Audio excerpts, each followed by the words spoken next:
지우는 그날따라 작업장을 조금 일찍 나섰 강남의 번화한 거리를 지나 집으로 향하는 길, 그의 낡은 작업복에는 여전히 엔진 오일과 금속 냄새가 배어 있었다. 45살의 그는 평소처럼 피곤한 몸을 이끌고 엘리베이터를 하지만 오늘은 마음이 조금 설레었. 아내 수진이 몇 년 전부터 꿈꿔온 유럽 여행을 위한 비밀 통장을 확인하려고 했기 때문이다. 파리 거리를 함께 걸으며 그녀가 좋아하는 와인을 마시고 로마의 분수 앞에서 사진을 찍는 모습을 상상하며 그는 미소를 지었다. 현관문을 열고 들어서자 집 안은 조용했다. 지우는 신발을 벗으며 소파 쪽으로 걸어가려다 문득 멈칫했. 침실 문이 아주 살짝 열려 있었다.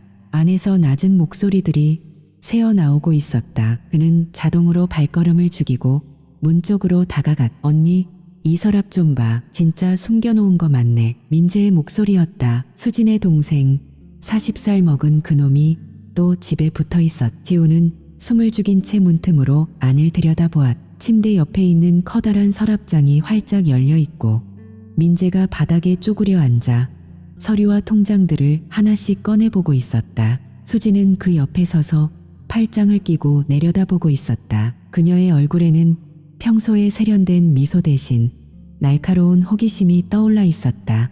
민재가 한 통장을 들어올리며 소리쳤. 와, 언니, 이거 봐. 2천만 원이 넘게 들어있어. 통장 이름이 지훈 형 이름으로 되어 있는데 이게 뭐야? 완전 검은 돈이잖아. 수진이 통장을 빼앗아 들고 자세히 들여다보았다. 그녀의 눈이 살짝 커졌. 정말이네. 이 새끼가 나한테는 항상 돈이 없어. 사업이 힘들어하면서 뒤로는 이렇게 모아놓고 있었어. 진짜 믿을 수가 없네. 지우는 그 자리에서 몸이 굳었다. 심장이 쿵쾅거리며 귀까지 울렸. 그 돈은 바로 수진을 위한 것이었다. 그녀가 결혼기념일마다 유럽에 꼭 가고 싶다고 투정 부리던 그 꿈을 이루어주기 위해 그는 매달 월급에서 조금씩, 정말 조금씩 떼어 모아온 돈이었다. 누구에게도 말하지 않았. 심지어 아내에게도 깜짝 선물로 주고 싶었기 때문이다. 그런데 지금 민재가 그 통장을 흔들며 웃고 있었. 언니, 이 돈으로 우리 진짜 한번 제대로 해보자. 내가 요즘 알아본 아이템이 있는데 투자만 하면 최소 3배는 뽑을 수 있어. 형한테는 나중에 사업 자금으로 썼다고 하면 되잖아. 민재의 목소리는 은근하고 달콤했. 수지는 잠시 통장을 만지작거리다 한숨을 쉬었. 맞아. 솔직히 지우는 그냥 기계나 만지는 사람인데 이런 돈 관리는 전혀 모르지. 나랑 수준이 너무 달라. 매일 기름때 묻은 손으로 들어와서 집안을 더럽히고 내가 고객들 앞에서 고급 브랜드 PR 하느라 얼마나 신경 쓰는데 이런 남편이랑 어떻게 살아. 그녀의 말투는 차갑고 마치 오래전부터 쌓인 불만을 터뜨리는 것 같았. 민재가 킥킥 웃으며 고개를 끄덕였. 그러니까 언니, 이 돈은 원래 우리거나 다름없어. 형이 기름때나 만지작거리면서 번 돈이잖아. 언니가 더 잘 써야지. 나랑 같이 투자하면 언니도 명품 가방 몇 개 사줄 수 있고 유럽 여행도 제대로 갈 수 있지 않을까. 수진이 통장을 다시 민재에게 넘기며 말했. 그래, 생각해보자.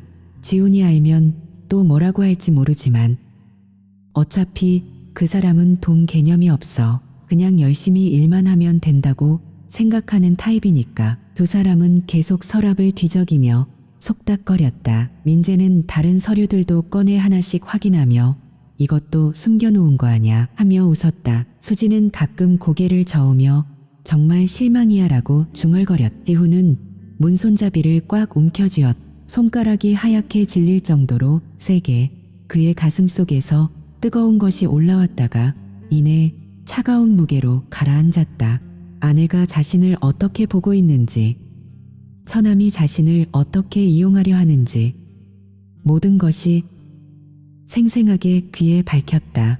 그는 아직 문을 열지 않았. 그냥 그 자리에 서서 두 사람이 나누는 대화를 한마디도 놓치지 않고 듣고 있었다. 작업복 소매에 묻은 기름때가 오늘따라 더 무겁게 느껴졌다. 수진이 다시 입을 열었. 민재야, 이 돈은 일단 네가 잘 보관해. 내가 지훈한테는 절대 말 안 할게. 그 사람은 그냥 평소처럼 일만 하게 두자. 민재가 만족스러운 미소를 지으며 통장을 주머니에 넣으려 했. 알았어. 언니 믿고 맡겨. 우리가 잘 써줄게. 지훈은 그 순간 자신의 다리가 살짝 떨리는 것을 느꼈. 하지만 그는 여전히 조용히 서 있었다. 침실 안의 두 사람은 아직도 그가 집에 돌아왔다는 사실을 전혀 모르고 있었. 그의 손에 들린 가방이 무겁게 내려앉았. 오늘은 정말 너무 일찍 집에 온 것 같았다. 지훈은 천천히 숨을 내쉬었. 그리고 여전히 문을 열지 않은 채 그 모든 장면을 끝까지 지켜보고 있었다. 지훈은 더 이상 참을 수 없었. 문 손잡이를 꽉 쥐고 있던 손에 힘이 들어가면서 그는 거칠게 문을 밀어 열었다. 뭐 하는 짓이야. 그의 낮고 굵은 목소리가 침실 안에 울려 퍼졌. 수진과 민재가 동시에 화들짝 놀라며 고개를 돌렸. 민재는 통장을 손에 든 채로 얼어붙었고 수진은 얼굴이 하얘졌. 지훈은 한 걸음에 다가가서 민재의 멱살을 거칠게 움켜쥐었. 45살의 단단한 체격, 매일 무거운 부품을 들고 일하는 그의 팔 근육이 불끈 솟았다. 민재는 40살이지만 몸이 가냘프고 연약해서 지훈에게는 어린아이처럼 느껴졌다. 이 새끼야, 남의 집에서 남의 서랍을 뒤져 돈을 훔치려고. 지훈이 이를 갈며 말했. 민재가 발버둥치며 소리쳤. 형 놓아요. 이건 오해야. 그냥 궁금해서. 궁금이 개자식아. 지훈은 민재를 번쩍 들어 올려 침실 밖으로 끌고 나갔다. 수진이 뒤에서 비명을 지르며 달려들었다. 지훈 미쳤어. 놓아, 당장 놓으라고. 그녀가 지훈의 팔을 잡아당겼지만 그는 꿈쩍도 하지 않았다. 민재를 현관까지 질질 끌고 가서 문을 벌컥 열고는 그대로 복도로 밀어냈다. 다시는 이 집에 발들이지 마. 다시 보면 진짜 죽여버린다. 문이 쾅 소리를 내며 닫혔. 민재는 복도에서 언니 하며 소리쳤지만 지훈은 이미 문을 잠가버렸. 수진이 울부짖었다. 너 미쳤어. 어떻게 동생을 그렇게 대할 수 있어. 그 돈은 우리 돈이야. 네가 숨긴 거잖아. 지훈은 그녀를 차갑게 바라보았. 목소리가 낮고 무거웠. 그 돈은 네가 원하던 유럽 여행 가려고 모은 거였다. 너한테 깜짝 선물 주려고. 그런데 너는 동생이랑 같이 나를 도둑놈 취급했어. 수지는 순간 말을 잃었다. 하지만 곧 얼굴을 붉히며 소리쳤. 그게 뭐 어쨌다고. 너는 항상 일만 하고 나한테는 제대로 된 삶을 주지 못했어. 지훈은 더 이상 대꾸하지 않았다. 그는 침실로 들어가 서랍을 정리하고 민재가 흩뜨려 놓은 통장들을 다시 넣었다. 그날 밤 두 사람은 한마디도 나누지 않고 따로 잤. 며칠이 지났. 수지는 집안을 서성거리며 전화를 계속 걸었다. 그러던 어느 오후 현관벨이 울렸. 수진이 밝은 목소리로 문을 열었. 어머, 언니들 어서 와요. 강남의 고급 아파트에 어울리는 화려하게 차려입은 여자들 3명이 들어왔다. 그 중에는 수진의 가장 친한 친구 지연도 있었. 그녀들은 명품 백을 들고 향수 냄새를 풍기며 거실 소파에 앉았. 수진이 차를 내오며 한숨을 쉬었. 오늘 다들 와줘서 고마워요. 지훈이 요즘 너무 이상해졌어요. 동생을 폭력적으로 쫓아냈어요. 제가 얼마나 창피했는지. 지연이 먼저 입을 열었. 그녀는 부드럽지만 교훈적인 목소리로 말했. 지훈 씨, 결혼 생활에서 제일 중요한 건 신뢰예요. 부부 사이에 비밀 통장이 있었다는 건 서로를 믿지 못한다는 뜻이잖아요. 솔직하게 이야기하고 같이 결정해야죠. 다른 여자 하나가 고개를 끄덕이며 덧붙였. 맞아요. 남편이 아내를 존중하지 않으면 가정이 무너져요. 지훈 씨, 수진이 얼마나 스트레스 받았는지 몰라요. 사과하세요. 지훈은 거실 한쪽에 서서 팔짱을 낀 채 그들을 바라보고 있었. 그는 천천히 입을 열었. 신뢰 존중. 그의 시선이 지연에게로 향했. 지연은 순간 불편한 미소를 지었. 지연 씨, 당신은 남편한테 매일 야근이라고 거짓말하면서 사실은 다른 남자 만나러 다니고 있죠. 지난주에도 호텔에서 나오는 거 제가 우연히 봤어요. 지연의 얼굴이 순식간에 창백해졌다. 무슨 소리예요? 지훈은 차분하게 말을 이어갔. 그리고 당신들 다들 남편들 돈으로 명품 사고, 해외여행 다니면서 상류층이라고 자랑하지만 실제로는 남편들 등쳐먹고 사는 거잖아요. 수진도 마찬가지예요. 내가 기름때 묻혀가며 번 돈으로 이 아파트 사고 명품 사 입히고 그런데도 나를 기계만 만지는 사람이라고 무시해. 이제 와서 신뢰를 논해. 거실 분위기가 얼어붙었다. 여자들은 서로 눈치를 보며 당황했다. 수진이 벌떡 일어나며 소리쳤. 지훈 그만해. 미쳤어. 지훈은 고개를 저었. 아니, 이제 그만할 때가 됐어. 너희들 도덕이라는 거 다 가짜야. 서로 속이고 뒤에서 욕하면서 앞에서는 예쁜 척하는 거. 나한테 설교할 자격 없어. 여자들은 더 이상 앉아있지 못하고 어색하게 가방을 챙기며 일어났다. 지연은 얼굴이 빨개진 채로 오늘은 이만 하며 먼저 문으로 향했다. 다른 사람들도 따라 나갔다. 수진이 문 앞에서 언니들 미안해요 하며 사과했지만 그들은 빠르게 사라졌다. 집안이 조용해졌. 수진이 지훈을 노려보며 말했. 너 이제 어떻게 하려고? 나 완전히 망신 줬어. 지훈은 그녀를 똑바로 바라보았다. 그의 눈에는 슬픔과 결단이 동시에 스쳤. 더 이상 못하겠어. 너는 나를 전혀 존중하지 않아. 나는 나가서 살게. 그는 미리 준비해둔 작은 가방을 들고 현관으로 걸어갔다. 수진이 뒤에서 소리쳤다. 야, 어디가? 지훈. 그는 대답 없이 문을 열고 나갔. 엘리베이터를 타고 내려가 강남의 번화한 거리를 벗어나 조금 떨어진 골목에 있는 허름한 여관으로 향했다. 방값이 싸고 조용한 곳이었다. 지훈은 좁은 방에 들어서서 가방을 내려놓고 침대에 앉았다. 창밖으로 보이는 네온사인 불빛이 그의 얼굴을 비췄다. 그는 천천히 숨을 내쉬었다. 손에는 아직도 작업장에 기름때가 남아있었다. 하지만 마음만은 오랜만에 조금 가벼워진 것 같았다. 그는 여관 주인에게 하루 묵겠다고 말하고 창가에 서서 밤거리를 내려다보았다. 이제부터 어떻게 살아야 할지 아직은 알 수 없었다. 하지만 한 가지는 분명했. 더 이상 그 집에서 그 사람들과 함께 살 수는 없었다. 지훈은 여관에서 며칠을 보낸 후 더 이상 미룰 수 없다고 생각했다. 가방을 들고 강남 아파트로 다시 돌아왔. 현관문을 열자 익숙한 냄새가 코를 찔렀다. 그런데 거실 소파에 민재가 다리를 꼬고 앉아 있는 게 보였다. 마치 자기 집인 것처럼 편안하게 리모컨을 만지작거리고 있었. 수지는 부엌에서 커피를 타고 있었다. 지훈의 얼굴이 순간 굳었다. 그는 문을 쾅 닫으며 안으로 들어갔. 너 또 여기 있었냐? 민재가 고개를 들고는 능글맞은 미소를 지었. 전혀 당황한 기색이 없었. 형, 돌아왔네. 잘 됐어. 우리 진짜로 이야기 좀 하자. 수진이 커피잔을 들고 나오며 지훈을 보았다. 그녀의 눈에는 피곤함과 짜증이 섞여 있었다. 지훈, 앉아. 민재가 할 말이 있다고 하네. 지훈은 가방을 바닥에 내려놓고 서서 두 사람을 내려다보았다. 그의 목소리가 낮고 무거웠. 무슨 할 말이 있는데. 내가 분명히 말했잖아. 다시는 이 집에 오지 말라고. 민재가 소파에 몸을 기대며 웃었다. 이제는 가면을 완전히 벗은 얼굴이었다. 형, 솔직히 말할게. 나도 더 이상 숨길 필요 없으니까. 언니랑 내가 원하는 건 간단해. 이혼하는 거야. 언니가 이 아파트랑 재산 분할 받으면 나도 여기서 계속 살 수 있고 사업 자금도 좀 나오잖아. 형은 원래부터 이 집에 어울리지 않았어. 기름때나 만지작거리는 사람이 강남 고급 아파트에서 사는 게 웃기지 않아. 지훈은 그 말을 듣고 가슴이 철렁 내려앉았. 그는 수진을 바라보았다. 아내는 시선을 피하지 않고 오히려 똑바로 마주 보았다. 그게 진심이야. 수진이 커피잔을 내려놓고 한숨을 쉬었. 그녀의 목소리는 차갑고 솔직했. 지훈, 나도 이제 솔직히 말할게.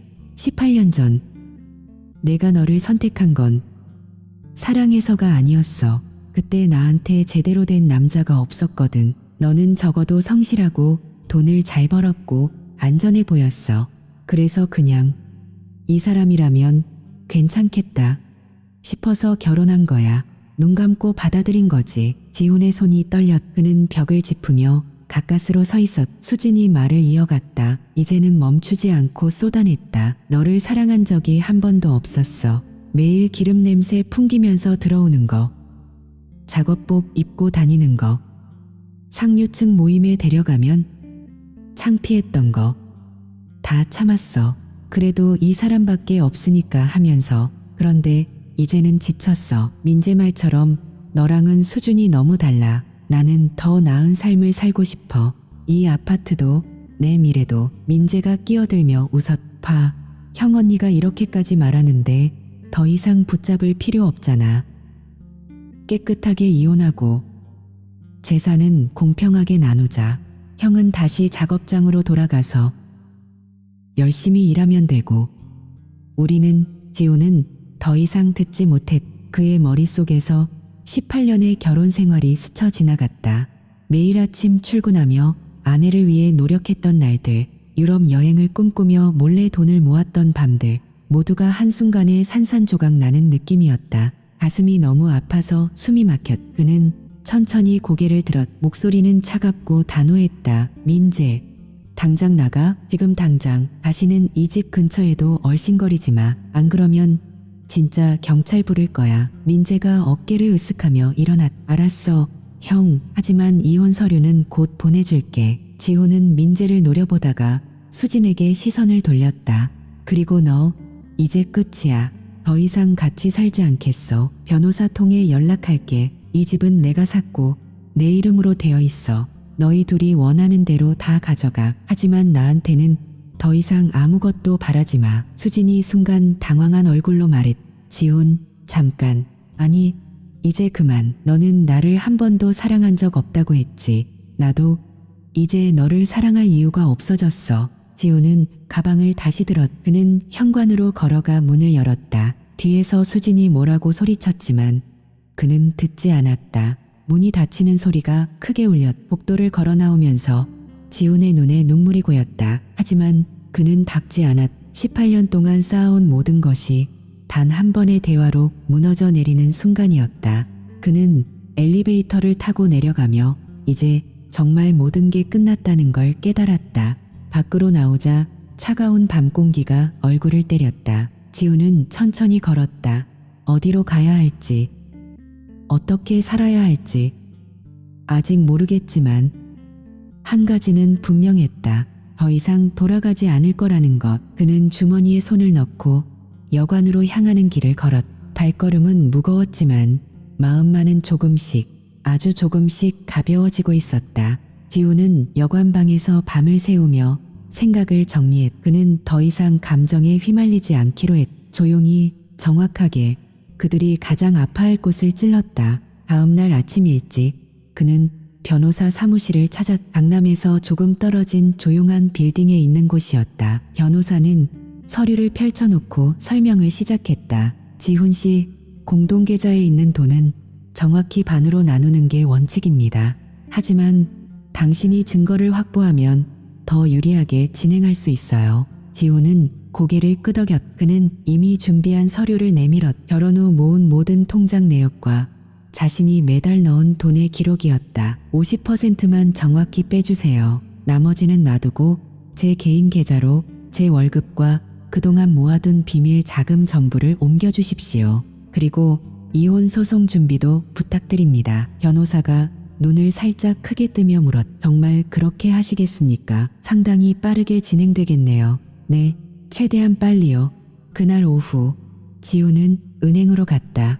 창구 직원에게 모든 서류를 제출하고 공동계좌에서 정확히 절반의 금액을 자신의 세계인 계좌로 이체했다. 그의 오랜 비밀 통장 2천만 원도 모두 안전하게 옮겼. 카드사에도 연락해 공동명의 신용카드의 한도를 대폭 낮추고 추가 발급을 막았다. 모든 절차가 끝난 후 그는 여관으로 돌아와 조용히 기다렸다. 그리고 이틀 후 오후 늦은 시간에 전화가 울렸. 수진이었다. 지훈은 받지 않았다. 곧 문자와 카카오톡이 폭주하기 시작했다. 지훈 당장 전화 받아. 카드가 안 돼. 백화점에서 결제 안 된다고. 뭐 한 거야? 그는 여전히 받지 않았다. 몇 분 뒤 또 전화가 왔. 이번에는 목소리가 더 날카로웠. 야, 너 미쳤어. 내 카드가 정지됐어. 명품숍에서 창피하게 당했단 말이야. 빨리 해결해. 지우는 전화를 꺼버렸다. 그는 창가에 서서 강남의 불빛을 바라보았. 손에는 여전히 작업장의 기름때가 희미하게 남아있었. 그날 저녁 민재도 전화를 걸어왔다. 목소리가 다급하고 화가 나 있었다. 형, 이게 무슨 짓이야. 언니 카드 다 막아놓고 공동계좌 돈도 반이나 빼. 나 어떻게 하라고. 사업 자금은 이 집에서 나 쫓아내려는 거야. 지우는 이번에도 받지 않았다. 대신 문자 한 통만 보냈. 다시는 연락하지 마. 너희가 원하는 대로 이혼할 거다. 하지만 한 푼도 더 줄 생각 없다. 다음 날 아침 수진이 여관으로 직접 찾아왔다. 그녀는 눈이 퉁퉁 부은 채로 문을 두드렸. 지훈이 문을 열자 그녀는 바로 안으로 들어오려 했. 지훈, 제발. 우리 이야기 좀 해. 내가 잘못했어. 미안해. 지훈은 문 앞을 막아선 채로 차갑게 바라보았. 그는 그녀를 안으로 들이지 않았. 수진이 울음을 터뜨렸. 눈물이 볼을 타고 흘러내렸. 나 정말 후회해. 우리 18년을 어떻게 그렇게 쉽게 버려. 제발 용서해줘. 다시 예전처럼 살아보자. 지훈은 한동안 그녀의 울음소리를 듣고만 있었. 그러다 낮은 목소리로 말했. 울지 마. 너는 나 때문에 우는 게 아니잖아. 수진이 눈물을 닦으며 고개를 들었다.